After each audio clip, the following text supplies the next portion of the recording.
जैन बच्चों, इस समय आप लोग महामना शूट के यूट्यूब चैनल से जुड़े हुए हैं और इस चैनल में मैं आप सबका स्वागत करता हूं। आज हम लोग class 12 physics Hindi medium NCERT book के 7th चैप्टर प्रत्यावर्ती धारा यानी कि अल्टरनेटिंग करंट के अंतर्गत प्रत्यावर्ती वोल्टता एवं प्रत्यावर्ती धारा का हम लोग समय विस्थापन ग्राफ देखेंगे।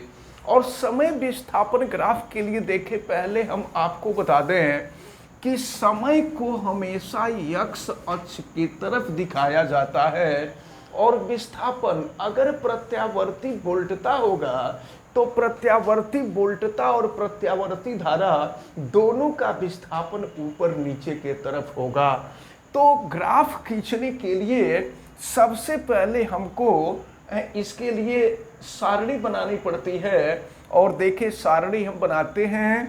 तो सारणी में सबसे पहले आप प्रत्यावर्ती वोल्टता के लिए जो समीकरण देखे हैं, प्रत्यावर्ती वोल्टता के समीकरण में इसमें हम लोग ये देखते हैं कि प्रत्यावर्ती वोल्टता का समीकरण जो हमने प्राप्त किया था, ये समीकरण था V is equal to V0 sine omega T.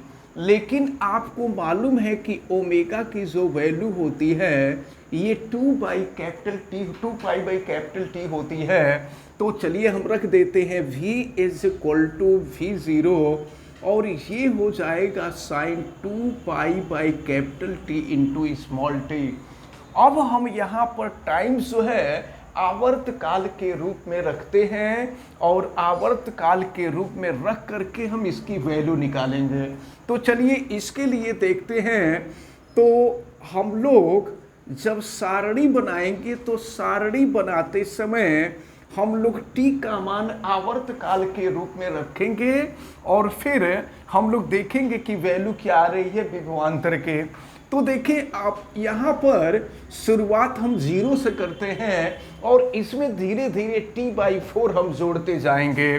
तो देखिए ये 0 है और 0 में t/4 जोड़ेंगे तो ये t/4 हो जाएगा और फिर इसमें अगर हम t/4 जोड़ दें तो ये t/2 हो जाएगा और फिर इसमें t/4 जोड़ दें तो ये हो जाएगा आपका 3t/4 और इसमें अगर फिर t/4 जोड़ दिया जाए तो ये t हो जाएगा।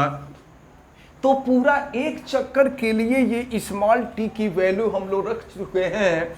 अब हम यहाँ से v की वैल्यू निकालते हैं। देखें स्मॉल t के जगह पर 0 होगा तो ये पूरी वैल्यू 0 हो जाएगी, साइन 0 होगा और साइन 0 की वैल्यू 0 होती है, फिर भी 0 में मल्टीप्लाई कर देंगे तो ये 0 हो जाएगा।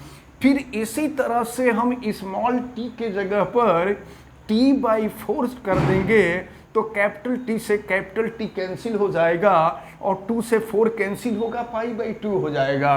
साइन π/2 की वैल्यू जो होती है वो 1 होती है और 1 का हम यहाँ मल्टीप्लाई कर देंगे तो ये हो जाएगा V0।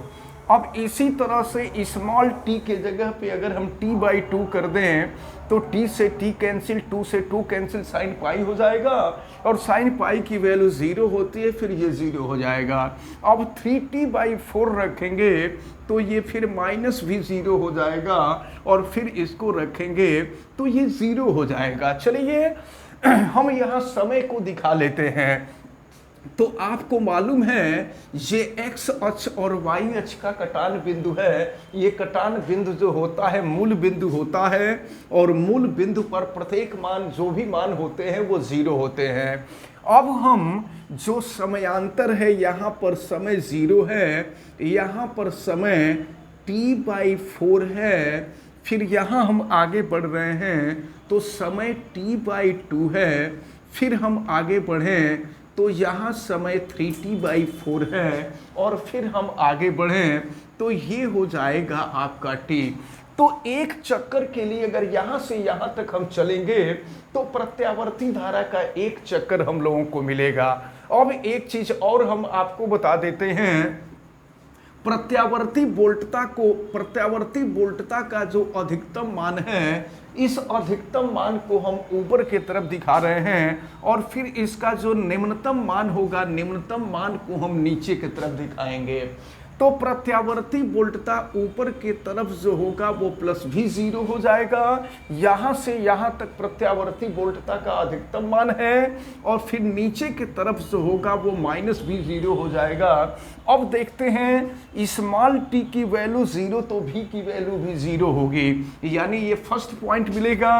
जब स्मॉल टी की वैल्यू t/4 है तो भी की वैल्यू भी 0, और देखिए भी 0 यहाँ प्रदर्शित किया गया है, ये अधिकतम मान है, ये भी 0 है। इसके बाद जब हम t/2 रखेंगे तो भी की वैल्यू 0 हो जाएगी, यानी ये पॉइंट यहाँ मिल जाएगा। अब इसके बाद 3t/4 रखेंगे तो ये माइनस भी 0 ये नीचे आ जाएगा। और इसके बाद यहाँ पर जब कैपिटल T रखेंगे तो v की जो वैल्यू है वो 0 हो जाएगी। अब जरा ध्यान पूर्वक देखें, जहां जहां हम क्रॉस किए हैं सबको मिला देते हैं। तो इस प्रकार देखें, ये प्रत्यावर्ती वोल्टता के लिए जो ग्राफ मिलेगा वो ग्राफ ऐसे हो करके गुजरेगा। तो ये प्रत्यावर्ती धारा के एक पूरे चक्कर के लिए है, और अगर हम आगे बढ़ते तो वो ग्राफ ऐसे ही आगे की तरफ बढ़ता जाता है। तो ये प्रत्यावर्ती वोल्टता के लिए ग्राफ है। अब अगर प्रत्यावर्ती धारा के लिए हम ग्राफ देखें तो देखें, प्रत्यावर्ती धारा भी जैसे प्रत्यावर्ती वोल्टता चलती है, प्रत्यावर्ती धारा भी वैसे ही चलती है, लेकिन इसमें जो फ्लक्चुएशन होता है वो वोल्टेज की तुलना में कम होता है। तो इसलिए हम जो है धारा को हम पहले तो डॉटेड लाइन से दिखाते हैं, और ये भी क्रॉस वही करता है जहां वोल्टेज क्रॉस करता है। फिर यहाँ से हम नीचे के तरफ आते हैं और फिर यहाँ से आगे की तरफ बढ़ते हैं। तो ये ऊपर प्रत्यावर्ती वोल्टता का ग्राफ होगा। हम यहाँ लिख देंगे v = v0 sin ωt, ये प्रत्यावर्ती वोल्टता के लिए समीकरण। और प्रत्यावर्ती धारा के लिए समीकरण I = हो जाएगा I0 sin ωt। ये प्रत्यावर्ती धारा के लिए हमें समीकरण मिला।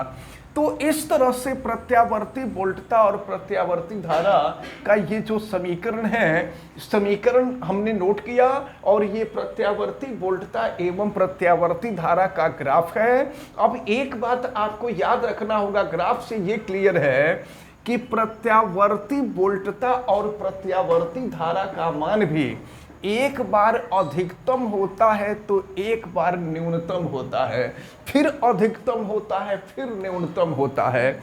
यही वजह है कि जब यह करंट यानी अल्टरनेटिंग करंट, जिसको हम एसी कहते हैं, जब ये एसी हमारे शरीर के अंदर फ्लो करने लगती है तो हमें ऐसा लगता है, जब वोल्टेज अचानक बढ़ता है हमारे शरीर के अंदर, जैसे मान लीजिए करंट टच हो गया कभी, तो करंट टच होता है तो आप देखते हैं कि यह कितना तेजी से पकड़ता है, और जितना तेजी से पकड़ता है उतना ही तेजी से छोड़ देता है। तो इसमें होता यह है कि जब वोल्टेज का मान अचानक अधिक होता है तो ये आपको अपने की तरफ खींचता है, और तब तक अगले क्षण जब वोल्टेज का मान बहुत कम हो जाता है तो फिर ये अपने से दूर हटाता है। अब ये है कि उसी समय जब आपको अपने से ये दूर हटा रहा है तो उसी समय अगर आप वहां से हट गए, बच गए, तब तो ठीक है, और नहीं मान लीजिए अर्थिंग मिल गया, तो अर्थिंग जो होता है वो अल्टरनेटिंग वोल्टेज की विपरीत दिशा में चलता है। तो अर्थिंग अगर चलने लगेगा तो अर्थिंग ऐसे विपरीत दिशा में चलने लगेगा, और इस प्रकार जानते हैं क्या होगा, आपके पूरे शरीर में एक समान विद्युत धारा प्रवाहित होने लगेगी। जब एक समान विद्युत धारा प्रवाहित होने लगेगी तो शरीर का जो ब्लड है, ब्लड का आयनन हो जाएगा, और आयनन होने से होता यह है कि ब्लड जो है क्लॉट कर जाता है, और क्लॉट करने के बाद हार्ट को ब्लड नहीं मिलता है, और हार्ट को ब्लड नहीं मिलता है तो दिल का दौरा पड़ जाता है और व्यक्ति मर जाता है। तो ये वजह होती है तो अब जो है आपको ये प्रत्यावर्ती वोल्टता और प्रत्यावर्ती धारा का समय विस्थापन ग्राफ हमने बताया। अब इसके बाद जो है जब नेक्स्ट वीडियो आप लोग देखेंगे तो प्रत्यावर्ती वोल्टता और प्रत्यावर्ती धारा से संबंधित कुछ डिफिनीशंस हैं उनको हम लोग देखेंगे। फिर प्रत्यावर्ती धारा और वोल्टता का वर्ग माध्य मूल मान, फिर औसत मान और ढेर सारी चीजें इस चैप्टर में हम लोगों को देखना है। फिर विभिन्न प्रकार के परिपथों के भी बारे में पढ़ना है। हमें उम्मीद है कि आज ये जो ग्राफ बताया गया है ये ग्राफ आपको अच्छी तरह से समझ में आया होगा। आप वीडियो को लाइक जरूर कीजिएगा और अगर आप चैनल पे नए हैं तो चैनल को सब्सक्राइब भी कर लीजिए, बेल आइकन को भी प्रेस करें। और अगर किसी प्रकार की कोई दिक्कत समझ में आती है तो आप हमें कमेंट करके बतावें। आप सभी लोगों का बहुत बहुत धन्यवाद। जय हिंद।